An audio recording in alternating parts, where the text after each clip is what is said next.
UPSC civil service ఫలితాల్లో Vishnu IAS academy విజయ పరంపర కొనసాగింది. ఎప్పట్లానే ఈసారి ర్యాంకులు కొల్లగొట్టి సివిల్ సర్వీసుల్లో సత్తా చాటింది. మొత్తం 13 ర్యాంకులతో విష్ణు ఐఏఎస్ అకాడమీ విద్యార్థుల హవా కొనసాగింది. విష్ణు ఐఏఎస్ అకాడమీలో అనన్యారెడ్డి ఆల్ ఇండియా 3వ ర్యాంక్ సొంతం చేసుకోగా అయాన్ జైన్ 16వ ర్యాంకుతో మెరిశారు.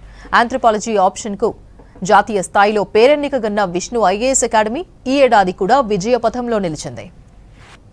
రిలీజ్ అయినటువంటి యూపీఎస్సీ సిఎస్సి సివిల్ సర్వీసెస్ ఎగ్జామినేషన్లో ఆల్ ఇండియా ర్యాంక్ 938 మన సాయి అలేఖ్యకు వచ్చింది. ఇది చాలా గొప్ప విషయం. ఎందుకనంటే లాస్ట్ టైం దగ్గర దాకా వెళ్ళి మిస్ అయిందనమాట. కానీ తన యొక్క మొండితనాన్ని, తన పట్టుదలని వదలకుండా చాలా బ్రహ్మాండంగా హార్డ్ వర్క్ చేసి చాలా మంచి ర్యాంక్ వచ్చింది. We are very proud of you from Vishnu IAS academy. ఈ ఇయర్ 3 క్లియర్ అయ్యాయి. ఇది నా ఫస్ట్ ఇంటర్వ్యూ అండి. అయితే నేను 3 ఇయర్స్ ముందు విష్ణు సార్ దగ్గరకు వచ్చాను ఆంథ్రోపాలజీ కోచింగ్ కోసం. అయితే సార్ టెస్ట్ సిరీస్ తీసుకోమని చెప్పారు. నేను అందరితో పాటుగానే రాశాను. అంటే మెయిన్స్ నాకు అప్పుడు ఇంకా ప్రిలిమ్స్ క్వాలిఫై అవ్వలేదు నేను. అయినా సరే నేను రాశాను అనమాట మెయిన్స్తో వాళ్ళతో ఈక్వల్గానే. ఆ తర్వాత లాస్ట్ ఇయర్ నాకు పోయింది. అప్పుడు నేను నెక్స్ట్ డేనే సార్ దగ్గరకు వచ్చాను. సార్ ఇలా అయింది అని.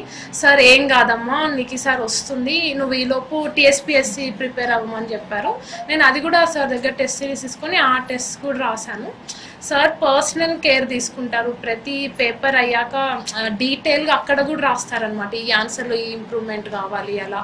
మళ్ళీ నెక్స్ట్ డే ఇమ్మీడియట్గా సార్ ఆ ఆన్సర్స్ని బెస్ట్ ఆన్సర్స్, మోడల్ ఆన్సర్స్ మాకు పీడిఎఫ్ ఇస్తారు. మళ్ళీ ప్రతి ఆన్సర్ని ఎక్స్ప్లెయిన్ చేస్తారు ఎలా ఉండాలని.